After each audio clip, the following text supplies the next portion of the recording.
Motivational story in Hindi on opportunity. हीरे की Khan. Africa महाद्वीप में हीरों की कई खानों की खोज हो चुकी थी, जहां से बहुतायत में हीरे प्राप्त हुए थे। वहां के एक गांव में रहने वाला किसान अक्सर उन लोगों की कहानियां सुना करता था जिन्होंने हीरों की खान खोजकर अच्छे पैसे कमाए और अमीर बन गए।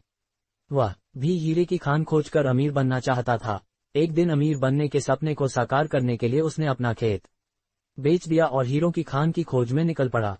अफ्रीका के लगभग सभी स्थान छान मारने के बाद भी उसे हीरों का कुछ पता नहीं चला।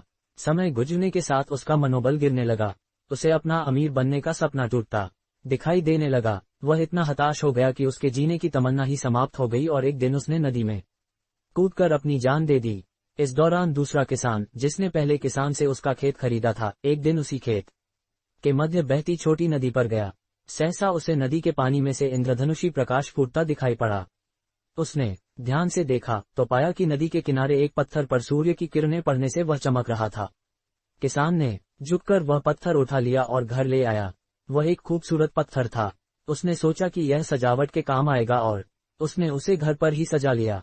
कई दिनों तक वह पत्थर उसके घर पर सजा रहा। एक दिन उसके घर उसका एक मित्र आया। उसने जब वह पत्थर देखा तो हैरान रह गया।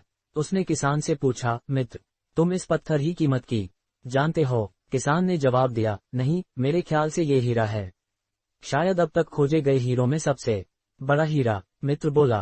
किसान के लिए इस बात पर यकीन करना मुश्किल था।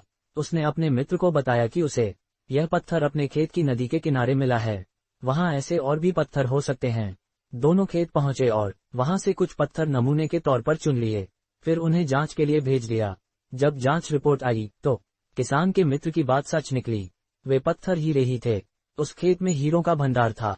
वह उस समय तक खोजी गई सबसे कीमती हीरे की खदान थी। उसका खदान का नाम किम्बले डायमंड माइंस है। दूसरा किसान उस खदान की वजह से मालामाल हो गया। पहला किसान अफ्रीका में दर दर भटका और अंत में जान दे दी, जबकि हीरे की खान उसके अपने खेत में उसके कदमों तले थी। सीख मित्रों, इस कहानी में हीरे पहले किसान के कदमों तले ही थे, लेकिन वह उन्हें पहचान नहीं पाया और उनकी खोज में भटकता रहा। ठीक वैसे ही हम भी सफलता प्राप्ति के लिए अच्छे अवसरों की तलाश में भटकते रहते हैं। हम उन अवसरों को पहचान नहीं पाते या पहचान कर भी महत्व नहीं देते जो हमारे आसपास ही छुपे रहते हैं। जीवन में सफल होना है तो आवश्यकता है बुद्धिमानी और परख से उन अवसरों को पहचानने की और धैर्य से अनवरत कार्य करने की। सफलता निश्चित है। Play subscribe my YouTube channel motivational or educational success story in Hindi. Thanks you friends.